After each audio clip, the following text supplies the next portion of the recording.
What would you do if you suddenly had $10,000 sitting in your bank account? Maybe you'd finally stop worrying about your next emergency. Maybe you'd pay off a credit card, handle an unexpected car repair, or simply breathe a little easier every time you check your bank balance. But here's the problem. If you're living on a low or average income, saving $10,000 can feel completely impossible. You pay rent, you buy groceries, you have bills, gas, subscriptions, and unexpected expenses. And somehow, at the end of the month, there's almost nothing left. But what if the problem isn't simply that you don't make enough money? What if the real problem is how your money is being managed?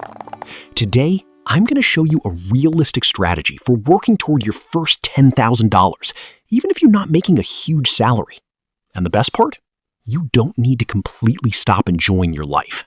Stop looking at $10,000 as one big number. The first thing you need to change is the way you look at the goal.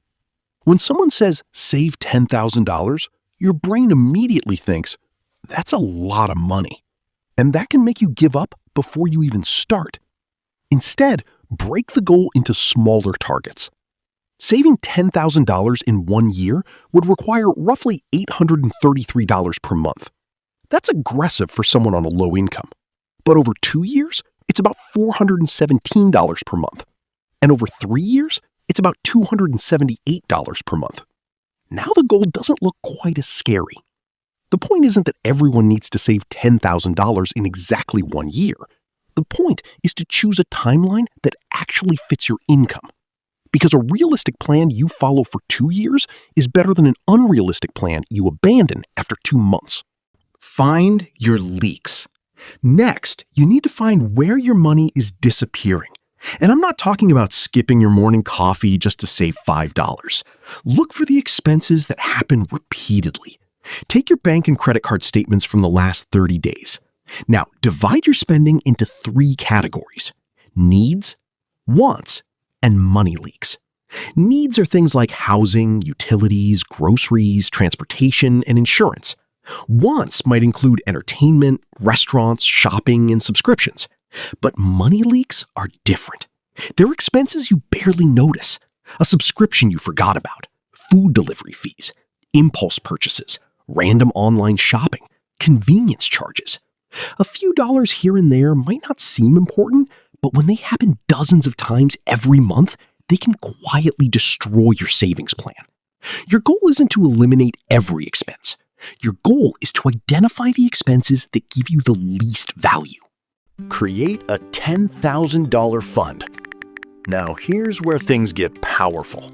Create a separate savings account specifically for your $10,000 goal. Don't keep it mixed with your everyday spending money. Why? Because when your savings and spending money are sitting in the same account, it's easy to think you have more money available than you actually do. Instead, give your savings a purpose. Call it something like 10K Freedom Fund. Then, automate your savings. If you can afford $50 per paycheck, start with $50. If you can do $100, do $100. If your income changes from month to month, use a percentage instead. The amount matters less than creating the habit. Because once saving becomes automatic, you don't have to make the same decision every payday. The money moves before you have a chance to spend it. Use the extra money strategy. Here's another strategy that can dramatically speed things up.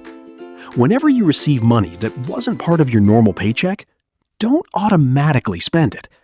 Think about things like a tax refund, a work bonus, overtime pay, cash gifts, selling things you no longer use, a side hustle, or even money you save from negotiating a bill. You don't necessarily have to put 100% of unexpected money into savings, but consider putting a large percentage towards your $10,000 goal. For example, if you receive an unexpected $500 and decide to save 70%, that's $350 closer to your goal. Do that several times throughout the year, and suddenly you're making much more progress than your normal monthly savings alone. The key is simple. Don't allow extra money to automatically become extra spending. Increase your income, not just your savings. Now, let's talk about something many people overlook. If your budget is already extremely tight, cutting expenses has a limit. You can only reduce your grocery bill so much. You can only lower your electricity bill so much. And you can't cut your rent to zero. That's why increasing your income can be just as important as reducing expenses. You could look for overtime at your current job. You could take on freelance work. You could sell unused items around your home. You could learn a skill that allows you to earn more. Or you could search for a better paying job. Even an extra $200 per month can make a meaningful difference. If you combine an additional $200 in income with $200 in monthly savings from your regular budget, you're now moving toward your goal at a much faster pace. The goal isn't to work yourself into the ground. It's to create additional financial breathing room. Don't let saving $10,000 become a trap. But there's one important warning. Don't become so focused on hitting $10,000 that you ignore high-interest debt or basic financial stability. If you have expensive credit card debt, the interest can work against you while you're trying to build savings. And you also need some emergency cash available for unexpected expenses. So think of your $10,000 goal as part of a bigger financial plan. First, build a small emergency cushion. Then, work on your high-interest debt while continuing to save consistently. And as your financial situation improves, increase your savings rate. Remember, personal finance isn't about one magic number. It's about building a system that gives you more control over your money. If this video helped you, hit the like button, share it with someone who's making six figures, and subscribe for more practical money and investing tips. Thanks for watching, and I'll see you in the next one.